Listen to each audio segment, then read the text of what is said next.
Hello everyone, welcome to my channel. হ্যাঁ মহাদেব। তো guys, আজকে আমি এসেছি আমার ধরম বাপের বাড়ি। তো এখানেই আমার শ্বশুর বাড়ি, 3-4টা ঘর ছেড়েই আমার ধরম বাপের বাড়ি। তো আজকের মারা একটা মুরগি নিয়ে এসেছে, আমাকে আর আমার ছেলেকে আর আমার ননদকে 3জনকে ডেকেছে।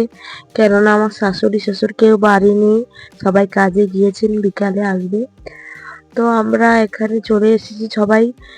তো আজকে রান্না করব আমি। তো আমি যখনই আমার মাদের বাড়ি আসি না, আমি রান্না করি। কেননা আমার হাতের রান্নাটা খেতে বহুত ভালো লাগে, আর আমার রান্না করতেও বহুত ভালো লাগে। তার জন্য সবসময় আমি রান্না করে আসলে পরে।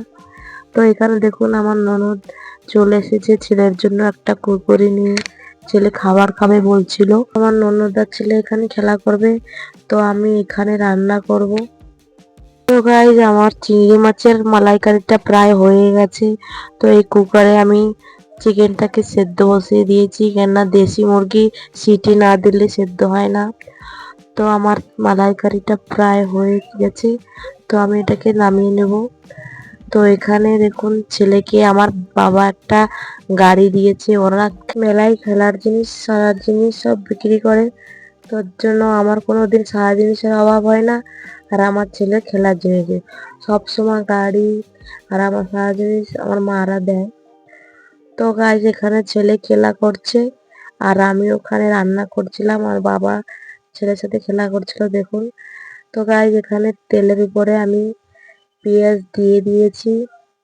তো পেঁয়াজটা হালকা গোল্ডেন ব্রাউন হলে ওতে বাদ বাকি মশলা দিয়ে দেবো। তো এখানে পেঁয়াজগুলো গোল্ডেন ব্রাউন হয়ে গেছে। এখানে একটা বাটিতে কাঁচা লঙ্কা আর টমেটো কেটে রেখেছিলাম, ওগুলো দিয়ে দিলাম। তো এগুলো হালকা ভাজা ভাজা হয়ে গেলে তারপরে ওতে চিকেনটা দিয়ে দেবো। টমেটো ভাজা হয়ে গেছে, ওতে পরিমাণ মতন হলদি আর একটু লবণ দিয়ে দিলাম।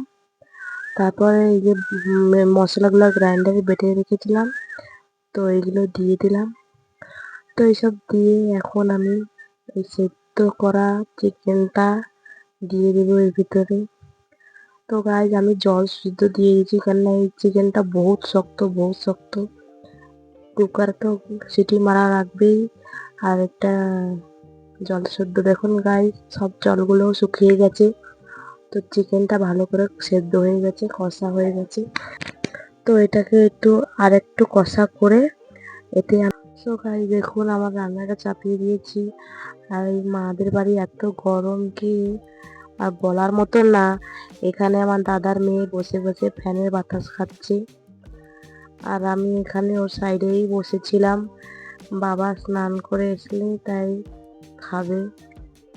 তো আমাদের শ্বশুর বাড়িতে একটু কম গরম, আর এখানে বহুত গরম গাইজ, বহুত গরম। তো এই গরমে আমার ঠান্ডা বি লেগে গেছে। বলুন কি ধরনের মানুষ আমি, এত গরমের ভিতরে আমার ঠান্ডা লাগছে। তো আমার গলাটা বসে গেছে, আমি ভয় দিতে অতটা পারছিলাম না। তো গাইজ, এখানে দেখুন বাবা দাদা সবাই স্নান করে এখানে সবাই মা ভাত দিয়ে দিয়েছে সবাইকে। তো মা আর আমি লাস্টে খাবো। তো ফার্স্টে ওনাদেরকে ভাত দিতে বললাম। তো এখানে সবাই বসে বসে খেয়ে নিচ্ছে। তো মা দেখুন চিংড়ি মাছ দিয়ে সবাই খাওয়া হয়ে গেছে। তো এখন চিকেনটা বাটিতে বাটিতে করে সবাইকে দিয়ে দিচ্ছে।